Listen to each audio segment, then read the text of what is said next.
حالا کمک ها قچه مردم مسکین و بشارت تباه در بدر میشه. اکثریت تمام این فصل زمستان در سرما دچار خیلی مشکل، خیلی غذایش سوخت نداره، هضم نداره، مواد خوراکه نداره.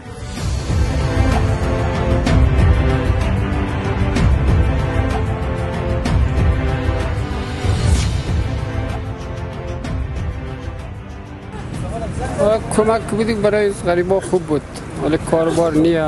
از کمک هم قطع کده، بعد از او گرانی زیاد میشه دیگه.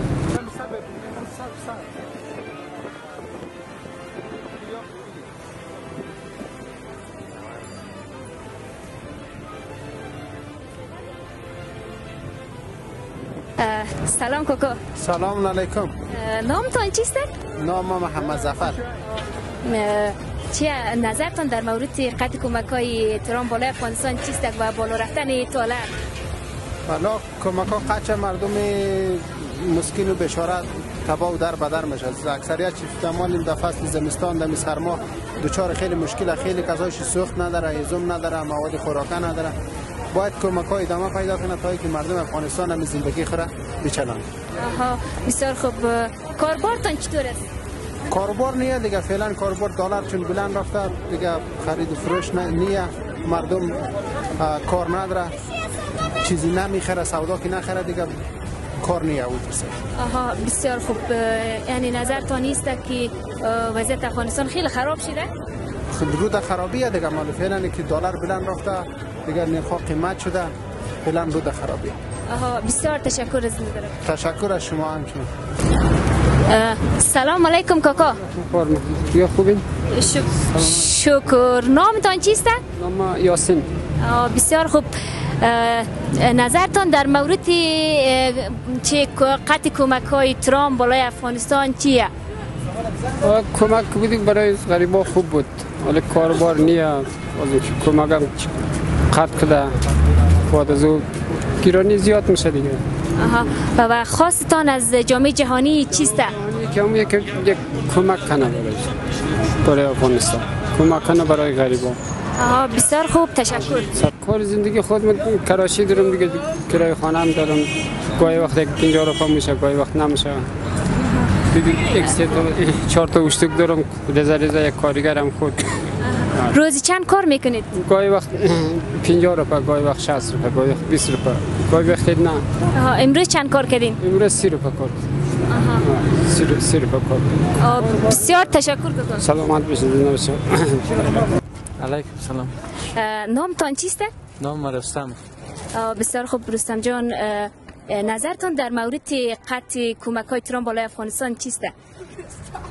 نظر ندارم دیگه. هیچ نظری ندارین؟ چرا؟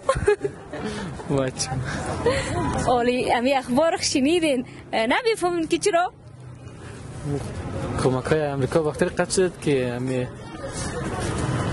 دولت این لالای ما هیچ نظری ندارم متاسفانه. بازم تشکر. زنده باشید. وقتتان بخیر. نامتان چیست؟ سلام علیکم، به نام خدا یکتا و زیر هستم، باشنده کابل. بسیار خوب. نظرتان در مورد قطع کمک های ترامپ بالای افغانستان چیست؟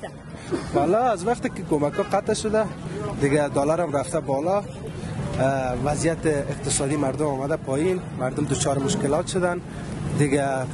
باید طالبان یک تصمیم خوب بگیرن، مکتبای دخترها را اعلام کنن، بعضی کارهایی که مثلا چه رقم براتون بگویم یعنی خوب نیست، مثلا حقوق زنان را پایمال کردن دیگه نباید این کارا کنن.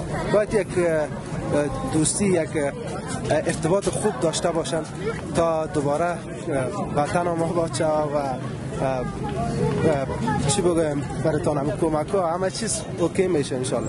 فقط دیگه خواهش ما از دولت همی است که همیشه خوب باشن در مقابل همه کس. فقط آینده خود، آینده وطن خود فکر کنن.